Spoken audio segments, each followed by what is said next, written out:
Mr. Speaker. I call Fletcher Tabato. Thank you, sir. I have to admit, I do have to admit that I was listening to David Bennett when he first got up to contribute to the debate this afternoon. And I regretted it as soon as I started doing it. I regretted it, sir, because once again, the chairman of F&E had nothing to contribute to the debate. He simply added to the rhetoric and he added to the spin.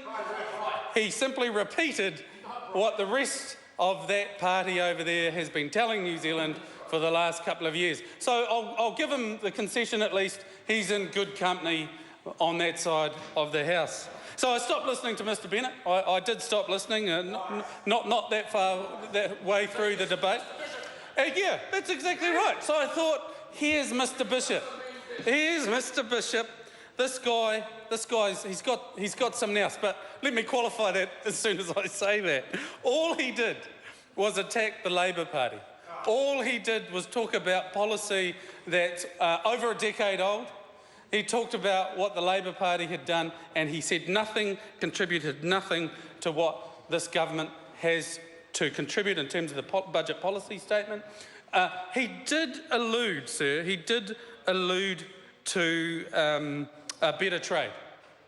In fact, it seems to be a common theme. Mr. Bishop did talk about the fact that we need more trade and better trade.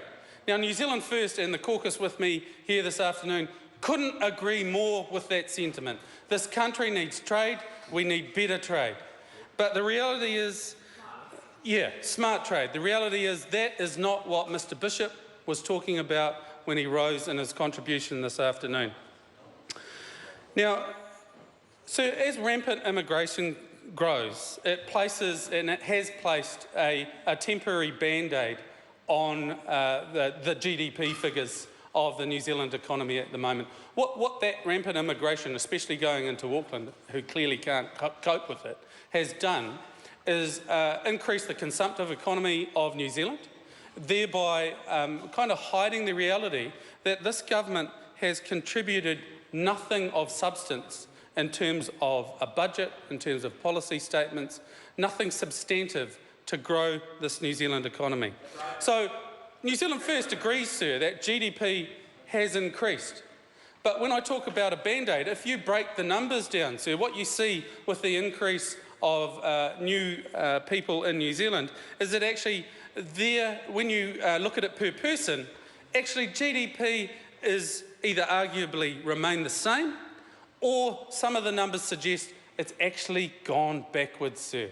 GDP per capita is going in the wrong direction, and that is an indictment on the very real reality that that government, sir, has done nothing meaningful to grow this economy.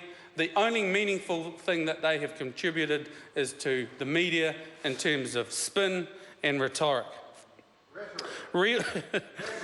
Yeah, thank you for the qualification, Mr. McIntyre. This country is going backwards, sir. So whilst the members opposite speak publicly of prudent and sensible fiscal management, the reality is behind closed doors, ministers are panicking. They shouldn't blame Labor anymore, but they did it this afternoon. They can't blame the GEFC anymore, but actually they did that this afternoon as well. They can't blame Christchurch anymore, but what do you know, they did that this afternoon as well. But whilst they spin this numbers, the country does go backwards. And all the while they talk about prudent financial and fiscal management, sir, our debt, this country's debt, has climbed from, some argue zero, but I would suggest 18 billion, which is negligible in the scheme of things, to, let's put this in perspective, $100 billion, sir. $100 billion under this government's so-called prudential management. The people on our farms, the people in our regions are looking on, and they are looking at this government confused and, I dare say it, disappointed by the spin and the rhetoric.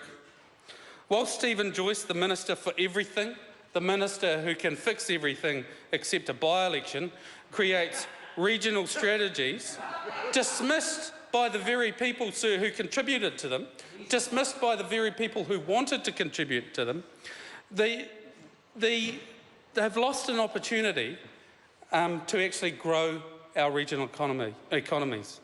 Mr Fixit can say something is being done, but the people of our regions can see through the veneer, and all too soon they will see, the people at home will be able to see through it.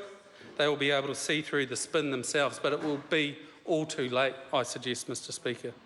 Recently, and perhaps not surprising, the Prime Minister's gone on a attack campaign and preempting any discussion on the TPP. He's been saying to New Zealand that dairy farmers in particular will, and his Trade Minister's actually been including wood processing in this argument for some bizarre reason, will get better under the TPP. And he keeps talking about that 800 million people, that customer base. He says it as if we're not exporting to them already, as if somehow if we don't sign this agreement, we're going to miss out. Let's put that into perspective and let's get some facts straight right at the moment, sir. Prime Minister, there are no tariff reductions for dairy in the TPP, and let's be very clear, the world price will continue to be the world price no matter who you trade with. $3.90 will continue to be $3.90, sir. Let's not ignore that reality. Further, in terms of the TPPA itself, let's not ignore some of the detail. Let's acknowledge the fact that the US, for example, has a side letter with Japan that enables them to have preferential treatment in terms of US dairy exports into Japan. Completely sidelines New Zealand. So where's the benefit in that for us? That's actually ignoring also the fact that Japan, Canada and the US are the most heavily subsidised nations on earth when it comes to their farming and dairy industries. This is what John Key and Bill English say our farmers will be competing with. That is farcical, Mr Speaker, and it will not happen, and our farmers will be losing out. So, as for the 800 million people, the PM infers we'll miss out if we don't sign it. I quote his Trade Minister. He talks about wood processing. Industry exports to TPP members already totals a whopping $1.5 billion. We're already there, Prime Minister. We're not missing out. But then, to be fair, Mr McLeod talks about those huge, gigantic tariff savings. He's on record, it's in the media, he's quoted as these gigantic savings. He keeps talking about them. Trade Minister, let me put that into perspective for you. The tariff reductions total $11 million in an already $1.5 billion industry. That is less than a 1% gain on those tariff reductions, and fluctuations in our currency will have an infinitely greater effect than this measly reductions could possibly hope to achieve. In fact, the reality is I've gone out to industry, sir, and I want to talk with them and engage, and I've asked them, what does the TPP mean to you? And the wood processing industry, for example, in particular, has said it means nothing to us.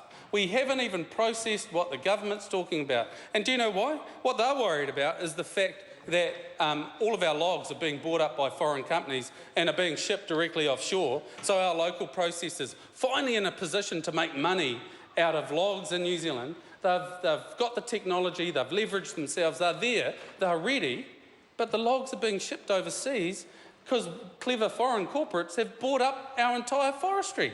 It doesn't make sense. Then you talk about wood first policies and the government doesn't want to know about it. Encourage the development of wood industries in New Zealand and the government doesn't want to know, sir.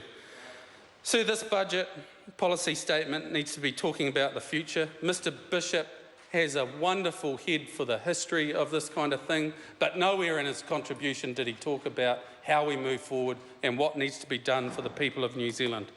New Zealand First cannot support any of this budget policy statement. It is a spin document that holds no meaning to the people of New Zealand in our regions, in our farms and in their homes. Thank you, Mr Speaker.